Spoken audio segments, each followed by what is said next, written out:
디도서 2장 11절에서 15절 말씀입니다. 디도서 2장 11절에서 15절 말씀. 한 절씩 교독하겠습니다. 모든 사람에게 구원을 주시는 하나님의 은혜가 나타나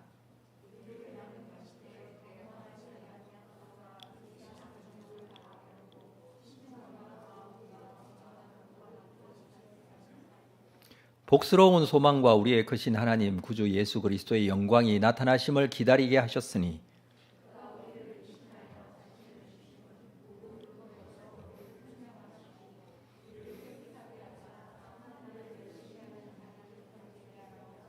함께 읽습니다. 너는 이것을 말하고 권면하며 모든 권위로 책망하여 누구에게서든지 업신여김을 받지 말라. 아멘. 할렐루야. 주님 앞에 나오신 여러분 모두를 주님의 이름으로 환영하고 축복합니다. 날씨가 많이 춥죠? 네. 춥다면 춥다고 말을 하십시오. 고개만 끄덕끄덕하지 마시고. 많이 춥죠? 네. 우리 앞뒤좌우로 서로 이렇게 한번 인사하겠습니다. 뜨겁게 기도합시다. 이렇게 좀 뜨겁게. 네. 그래서 뜨거울 것 같지는 않습니다. 양쪽에 히터는 좀 꺼주십시오. 뜨겁게 기도할 거니까. 네, 좀 끄셔도 될 것 같습니다. 네, 오늘은 좀 철학적인 질문으로 좀 시작을 해보도록 하겠습니다. 철학적인 질문 중에 가장 오래된 질문이기도 하고 근본적인 질문, 나는 누구인가? 라는 질문을 여러분 해보셨나요? 자기에게 나는 누구인가?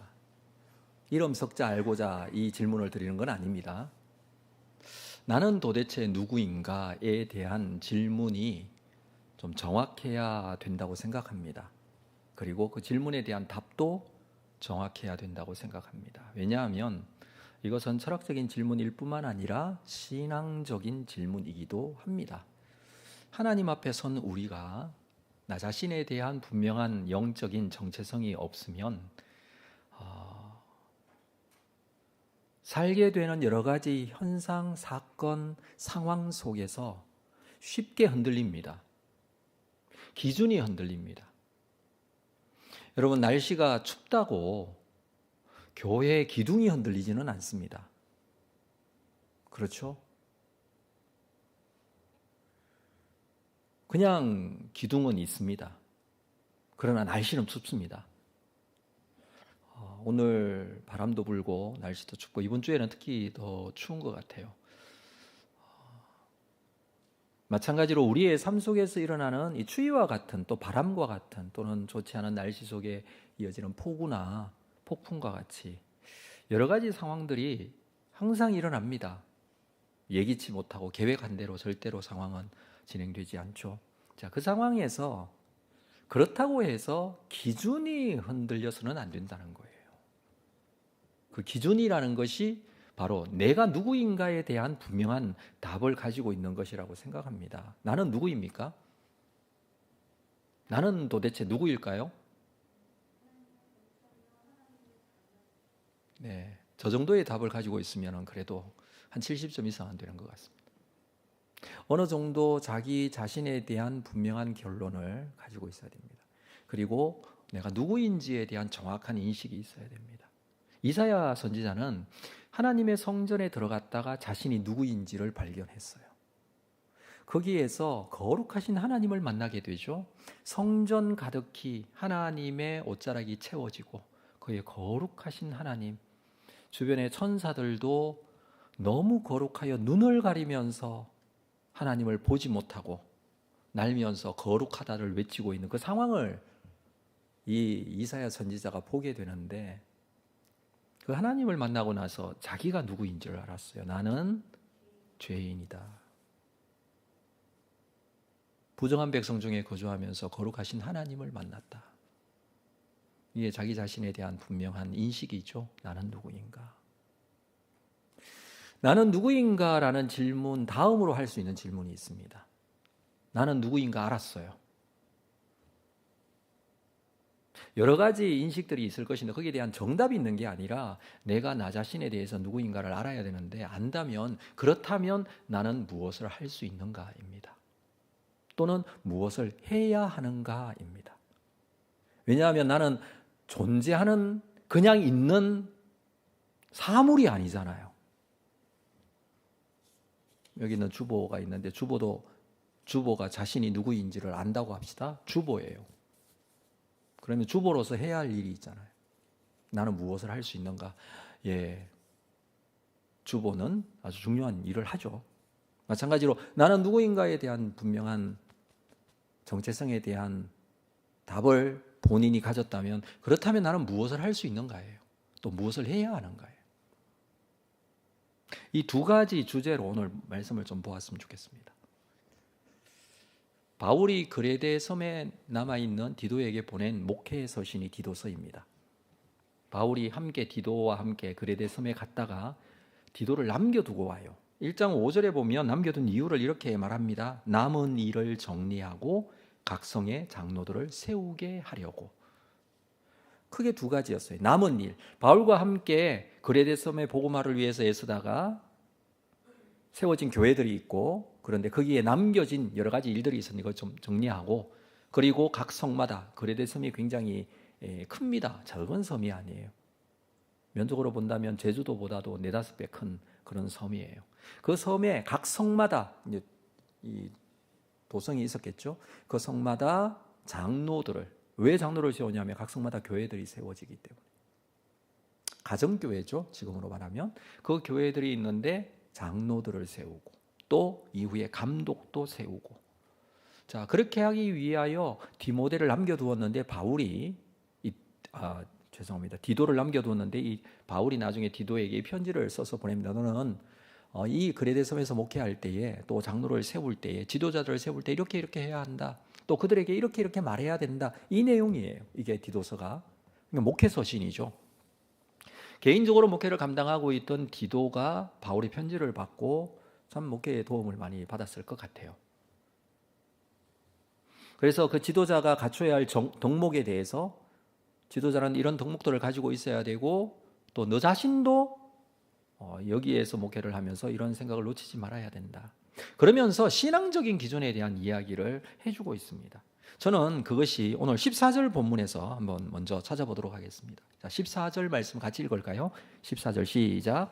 그가 우리를 대신하여 자신을 주심은 모든 불법에서 우리를 속량하시고 우리를 깨끗하게 하사 선한 일을 열심히 하는 자기 백성이 되게 하려 하심이라. 하나님의 열심이 있어요. 하나님께서는 굉장히 신실하신 분이세요. 하나님께서는 계획하시고 작정하신 일들을 신실하게 이루어 가시는 분이세요. 그 과정 속에 있는 것이 바로 우리가 하나님의 백성이 되는 것인데 14절에서는 이렇게 표현하고 있죠. 열심히 하는 자기 백성이 되게 하려고. 하나님의 백성을 향하여 자기 백성이 되게 하려고 하신다라고 합니다. 이전에 우리 개정판을 쓰고 있는데 개역판에서는 어떻게 번역했느냐 하면 하나님이 친백성이 되게 하려고 이렇게 표현을 했어요. 친백성. 번역을 자기 백성이라고 번역을 바꿨습니다. 이 자기 백성이라는 페리우시우스라는 이 단어는 두 헬라어가 합해진 단어입니다. 페리라는 단어는 둘러싸여 있다라는 뜻입니다. 둘러싸여 있다. 그리고 우시우스라는 단어는 나는 거기에 있다. 그러니까 내가 둘러싸여 있다라는 뜻이에요. 자기 백성인데 내가 둘러싸인 가운데 보호받고 있다라는 의미를 가지고 있어요. 그러면 이 단어의 의미가 어떤 의미냐면 하나님의 은혜와 관심과 긍휼과 돌보심과 사랑으로 둘러싸여서 그 가운데 살고 있는 사람들을 자기 백성이라고 번역을 한 거예요. 친백성이라고 했지만 조금 더 원문에 가깝게 자기 백성. 하나님께서 자기 백성으로 우리를 감싸주시고 보호해주시고 사랑해주시고 함께 하신다. 우리가 하나님의 백성이 되었다는 거 알고 있습니다. 하나님의 백성이 되었다는 것을 디도서에서 바울은 자기 백성이라는 표현을 쓰고 있습니다. 그렇다면 하나님께서 우리를 자기의 백성으로 삼어 주신 이유, 그리고 우리가 그분의 백성이 되는 과정이 어떻게 되는지 그 과정을 자세하게 신학적으로 설명을 해주고 있는 본문이 오늘 우리가 읽은 본문입니다. 특별히 선한 일을 열심히 하는 자기 백성이 되게 하려고 라고 표현하고 있죠. 자기 백성인데 어떤 자기 백성이냐면 선한 일을 열심히 하는 자기 백성. 선한 이 단어도 하나님이 기뻐하시는 일을 선한 일이라고 합니다. 성경에서는 거의 대부분 선한 일, 이것은 하나님이 기뻐하시는 일이에요. 하나님이 기뻐하시는 일을 열심히 하는 하나님의 자기 백성이 되게 하려 하신다라고 합니다. 열심히 한다. 여러분, 열심히 하는, 그냥 하는 것이 아니라 열심히 한다. 이 열심히라는 단어도 재미있는 단어인데 다른 사람이 샘나도록 한다라는 뜻이에요. 다른 사람이 시샘이 느껴질 수 있도록. 저 사람은 진짜 하나님의 일에 열심히네. 질투가 날 정도로. 그 뜻이 열심히라는 뜻을 가지고 있습니다. 다른 사람에게 부러움과 질투의 대상이 될 정도로 하나님이 기뻐하시는 일에 헌신하게 하려고 그분은 우리를 그분의 특별한 자기 백성으로 삼으셨어요.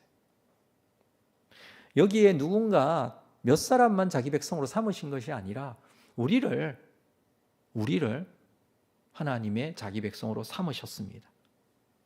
그 자기 백성이 되는 과정, 첫 번째가 무엇이냐면 하나님의 자기 백성이 되는 첫 번째 과정, 가장 먼저 우리가 잘 알고 있는 것입니다. 예수를 믿는 거예요. 그래서 여기에 있는 특별한 몇 사람을 제가 자기 백성이 되었다라고 하지 않고 우리 모두를 하나님의 자기 백성이 되었다라고 말씀드리는 이유입니다. 하나님이 자기 백성을 삼아주시는데 예수 그리스도를 믿는 자에게 자기 백성을 삼아주세요. 그렇다고 해서 자기 백성이 되는 것이 끝난 게 아니에요. 자기 백성으로서 하나님의 특별한 자기 백성이 되어가는 과정은 거기서 끝나지 않고 그것이 완성되어져야 합니다. 말씀드렸다시피 우리가 누구인지 예수 믿는 사람으로서 하나님의 자기 백성이 되었다는 사실을 깨닫는 것이 우리의 정체성을 아는 것이라면, 두 번째로 하나님의 자기 백성이 된 예수 믿는 사람으로서 살면서 해야 될 일이 무엇인가, 우리는 무엇을 할 수 있는가를 오늘 같이 고민을 해야 한다는 것입니다. 특별히 하나님의 백성이 되어가는 과정 속에 설명하는 중요한 사건이 본문에 두 가지로 설명을 해주고 있는데, 그것은 나타난다라는 단어로 설명을 해주고 있습니다. 본문에 보면 나타난다는 단어가 두 번 언급되어 있죠. 먼저 11절을 볼까요? 자, 11절. 모든 사람에게 구원을 주시는 하나님의 은혜가 나타나. 모든 사람에게 무엇을 주신다고요? 구원을 주시는 하나님의 은혜가 나타났습니다. 모든 사람에게 구원을 주시는 하나님의 은혜는 무슨 사건입니까? 십자가 사건이에요. 십자가에서 예수 그리스도의 죽으심의 사건이 모든 사람에게 구원을 주시는 하나님의 은혜였어요. 이건 제한이 없었어요. 누구든지 이 사실을 믿는 자에게 하나님께서 구원을 베풀어 주십니다. 그 핵심적인 사건이 무엇이냐면 예수님의 십자가 사건이에요. 십자가 사건이야말로 무엇보다도 하나님의 은혜가 나타나는 사건이에요. 그렇죠? 그래서 십자가가 은혜가 되고 십자가에 흘리신 예수님의 보혈이 우리에게 의미가 있는 것이죠.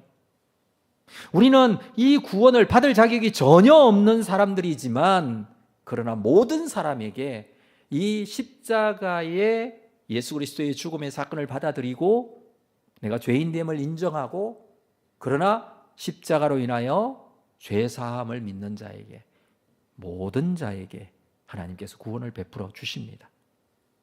그래서 이 십자가 사건은 하나님의 은혜가 나타났을 뿐만 아니라 자비와 긍휼하심, 하나님의 사랑이 나타난 사건입니다. 자, 그 하나님의 은혜가 나타났다 이렇게 표현을 하고 있죠. 로마서 5장 8절에서 우리가 아직 죄인 되었을 때 그리스도께서 우리를 위하여 죽으심으로 하나님께서 우리에 대한 자기의 사랑을 확증하셨다고 그랬어요. 우리가 구원받을 수 있는 조건 자격이 아니지만 그리스도께서 우리를 위하여 죽으심으로, 십자가의 죽음의 사건이죠. 이것을 통하여 하나님께서 우리에 대한 자기 사랑을 확증해 주셨어요. 하나님의 은혜죠. 은혜로 십자가에 죽으신 사건.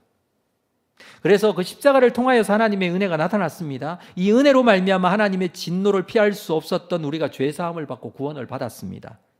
그래서 이 구원의 사건은 곧 하나님의 은혜예요. 이것은 거저 주시는 하나님의 은혜였어요. 에베소서 2장 8절에 너희는 그 은혜에 의하여 믿음으로 말미암아 구원을 받았으니 이것은 너희에게서 난 것이 아니에요. 하나님의 선물이라고 그랬습니다. 그렇습니다. 우리는 하나님의 놀라우신 은혜로 말미암아 그분을 믿어 구원함을 받을 수가 있었습니다. 그것 때문에 하나님의 자기 백성이 되었습니다. 그렇습니다. 십자가 사건이 있었기 때문에 그것이 하나님의 은혜로 사랑으로 우리에게 주어졌기 때문에 우리는 믿기만 했는데 하나님께서 은혜로 우리를 구원해 주셔서 우리는 지금 하나님의 자기 백성이 되었어요. 이게 성경에서 말하는 제일 첫 번째 나는 누구인가에 대한 분명한 영적인 정체성이에요. 여러분 여기에 대한 분명한 확신을 가지지 않으면 안 돼요. 언제나 흔들리지 않는 기준이 되어야 돼요. 어떤 상황에서도 변할 수 없는, 놓칠 수 없는 하나님의 은혜의 진리의 말씀입니다. 그렇다고 해서 내가 하나님의 백성이 되는 것이, 하나님의 자기 백성이 되는 것이 끝난 게 아니라고 그랬어요. 그것은 이제 시작일 뿐이에요. 우리는 아직도 하나님의 백성이 되어 가고 있습니다. 여러분 구원받았습니까? 네, 구원받았습니까? 끝입니까? 아니요. 구원을 완성해 가고 있습니다. 계속적인 과정이라는 것이죠. 그러면 어떻게 계속적으로 하나님의 자기 백성이 되어 가는가? 하나님은 그것을 위하여 또 한 번 우리에게 은혜로 나타나 주십니다. 한번 볼까요? 13절 말씀을 보겠습니다. 13절 같이 읽겠습니다. 시작. 복스러운 소망과 우리의 크신 하나님 구주 예수 그리스도의 영광이 나타나심을 기다리게 하십니다. 예수 그리스도의 영광이 나타나심을 기다리게, 여기도 나타나신다라는 단어가 있죠. 나타나심을 뭐 하게 하신다? 기다리게 하신다 그랬어요. 그러면 예수 그리스도의 영광은 무엇입니까? 어떤 사건이에요? 여기서 말하는 예수 그리스도의 영광이 나타나시는 사건은 어떤 사건일까요? 재림이에요. 굉장히 중요한 사건 두 가지를 제가 말씀드립니다. 첫 번째는 십자가의 사건. 하나님의 은혜가 십자가로 나타났죠. 모든 사람에게 구원을 베푸시는 은혜로.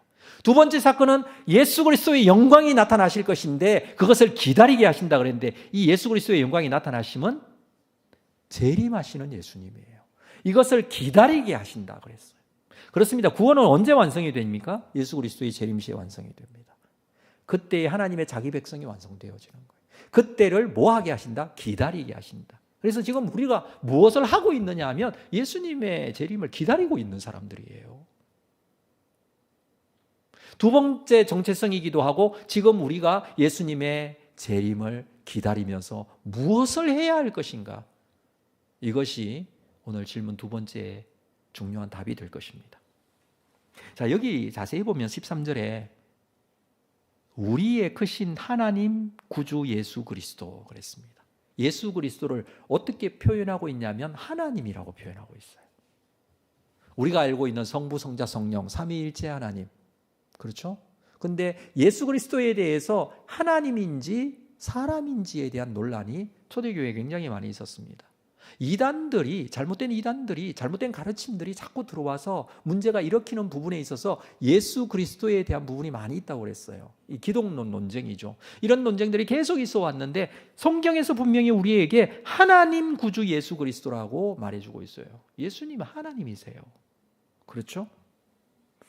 예수 그리스도는 하나님이신데 하나님의 아들이세요. 물론 이것은 삼위일체의 신비이기도 하고 우리의 믿음의 내용이기도 합니다. 그 예수 그리스도가 하나님으로 영광이 되어 우리 가운데 다시 오실 겁니다. 그리고 그것을 우리는 기다리고 있습니다. 그렇게 기다리게 하셨다고 그랬어요. 예수 그리스도의 나타나심을 기다리게 하셨습니다. 주님의 영광이 나타남을 기다리는 것이 우리의 삶에 어떤 영향을 끼칠까요? 기다리며 사는 사람하고 그냥 막 사는 사람하고는 다를 거예요. 자, 12절에 볼까요? 중요한 말씀인데 12절 우리를 양육하시되, 자, 기다리게 하시는데 우리를 양육하시되 경건하지 않은 것과 이 세상의 정욕을 다 버리고 신중함과 의로움과 경건함으로 이 세상에 살게 하셨습니다. 자, 이 세상에 기다리는 동안에 살게 하시는데 소극적인 의미 측면과 적극적인 측면에서 두 가지로 나누어서 이 살아가는 삶의 방식에 대한 이야기를 좀 설명을 드리겠습니다. 12절의 말씀을 근거해서 첫 번째, 소극적인 측면에서는 경건하지 않는 것과 이 세상의 정욕을 버리고 살아야 합니다. 경건하지 않는 것, 경건치 않는 삶의 정확한 정의는 무엇이냐면 하나님이 없는 삶이에요. 물론 하나님을 믿는다라고 말을 하기도 하고 하나님에 대해서 인정한다라고 본인 스스로 생각을 하지만 가만히 그 삶의 모습, 생각, 판단, 행동을 보면 하나님이 안 계시는 것 같이 행동하는 사람. 이들에게 하나님은 그냥 생각 속의 하나의 신일 뿐입니다. 절대로 삶에 영향력을 끼치는 분이 아니세요. 삶이 하나님으로 인하여 변화되지 않아요. 그냥 똑같이 살면서 하나님은 도구로 쓸 뿐이에요. 그게 바로 경건치 않는 거예요. 1장 16절 말씀에 보면 디도서 1장 16절에 그들이 하나님을 시인하나 행위로는 부인하니 가증한 자요 복종하지 아니하는 자요 모든 선한 일을 버리는 자다.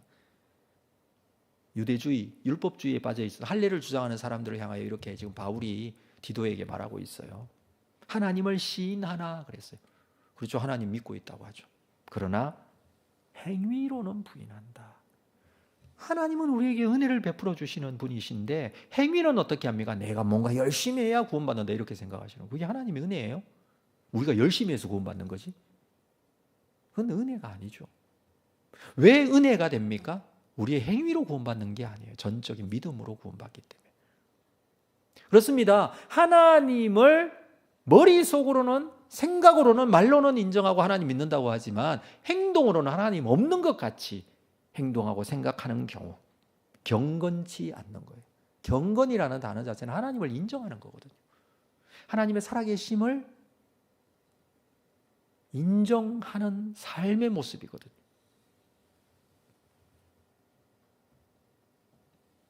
하나님을 인정하지 못하는 것, 하나님 없이 사는 사람의 삶의 기초는요, 삶의 모습은요, 그 기준이 자기 자신이기 때문에 그렇습니다.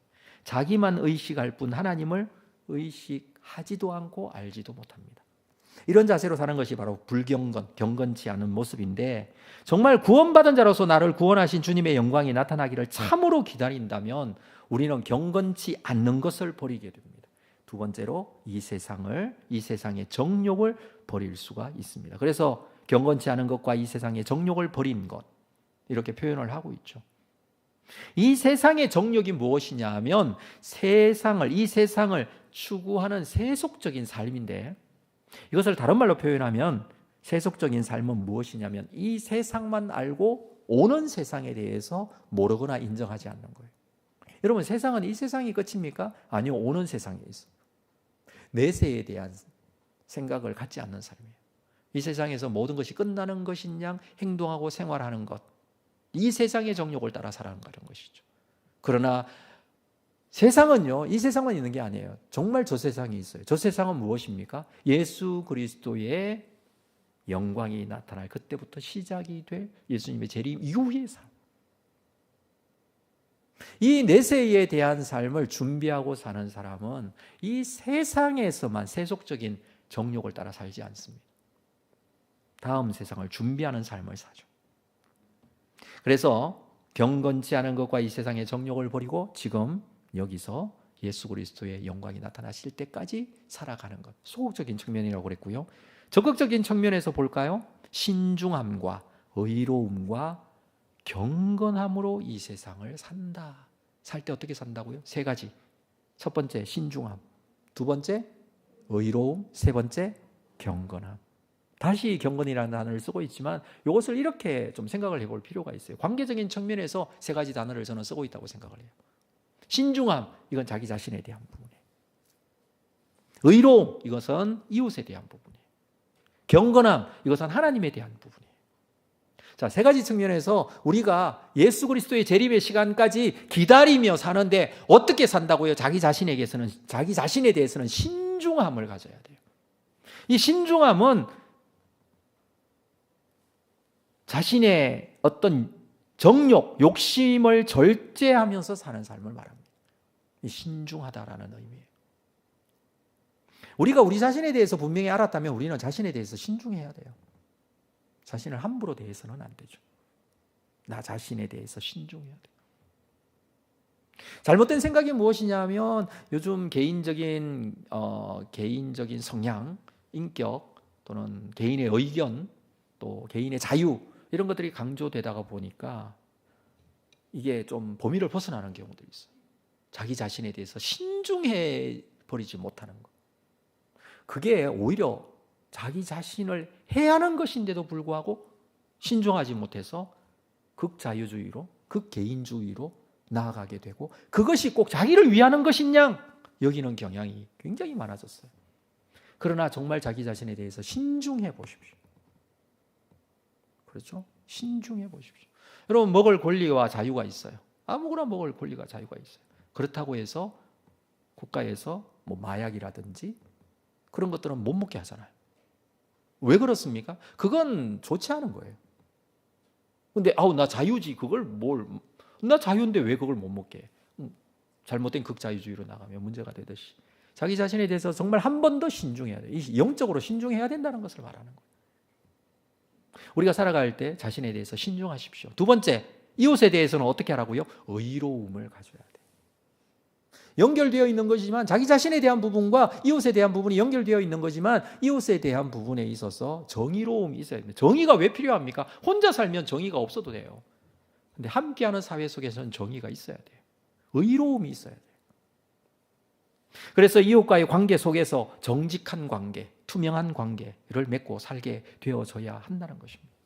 자기 자신에 대한 의로움, 신중함, 그리고 이웃에 대한 의로움. 하나님에 대해서는 어떻게 하라고요? 경건함으로. 경건하면 무엇이라고 그랬습니까? 하나님에 대해서 인정해 주는 것이죠. 하나님의 살아계심과 함께 하심에 대해서. 그분은 은혜로우신 분, 나를 만드시고 창조하신 분, 나를 너무나 사랑하시는 분, 그 하나님에 대해서 인정하고 그 하나님의 뜻에 순종하고 그 하나님의 살아계심을 믿고 살아가는, 이게 경건이에요. 하나님에 대해서는 경건해야 합니다. 우리는 이런 삶을 살기 위해서 우선 우리는 하나님의 놀라우신 은혜로 말미암아 구원받은 하나님의 자기 백성이 되었다라는 사실을 먼저 정확하게 내가 누구인지를 알아야 돼요. 그래서 우리가 예수 그리스도를 믿는 자로서 하나님의 자기 백성 되었음을 여러분 끝까지 놓치지 말아야 됩니다. 그리고 나를 구원하신 주님의 영광이 나타나실 그때를 사모하며 기다릴 줄 아는 자가 되어야 돼요. 그때를 기다릴 줄 아는 자. 내가 주님 앞에 설 때 나는 어떤 모습일까 생각하면서 그때를 기다릴 줄 아는 자. 그런데 12절 앞쪽에 보면 우리를 양육하시되라는 단어가 있어요. 저는 말씀을 준비하면서 이 부분에 대한 은혜가 컸었는데, 양육이 무엇입니까? 여러분, 아이를 우리가 양육하잖아요. 양육할 때 부모들이 자녀들을 양육할 때 어떻게 양육하시나요? 어떤 마음으로 양육하시나요? 그 단어를 여기서 쓰고 있어. 우리를 양육해 주신다고 합니다. 언제까지요? 하나님의 완전한 자기 백성이 완성되어질 때까지. 그래서 우리는 과정 속에 있다고 그랬어요. 구원의 확신을 가지고 이미 자기 백성이 되었지만 그러나 아직 완성되지 않은 그 완성을 향하여 나아가는 자기 백성으로 양육해 가십니다. 처음부터 끝까지 우리를 인도해 가신다는 뜻이기도 하고, 필요한 것들을 공급하시는 분이시기도 하고, 무엇이 정말 중요하고 필요한지를, 그렇죠? 우선순위를 잘 정해서 하나님께서 우리에게 공급해 주시는 분이세요. 계획이 없으신 분이 아니에요. 하나님은 다 계획이 있으세요. 그 계획을 가지고 우리를 양육해 가십니다. 그래서 우리의 신앙이 날마다 자라갑니다. 하나님께 더 가까이 갑니다. 온전해져 갑니다. 그 가는 과정 속에 우리가 점검해야 될 것이 있는데, 그것이 바로 자기가 하나님의 자기 백성이 된 것에 대한 확신과 믿음 놓치지 않는 것이고, 그것에 대한 감사의 은혜의 예배와 감격과 즐거움이 우리에게 유지되고 있는지를 확인을 해야 돼요. 만약에 이러한 감사가 시들해지면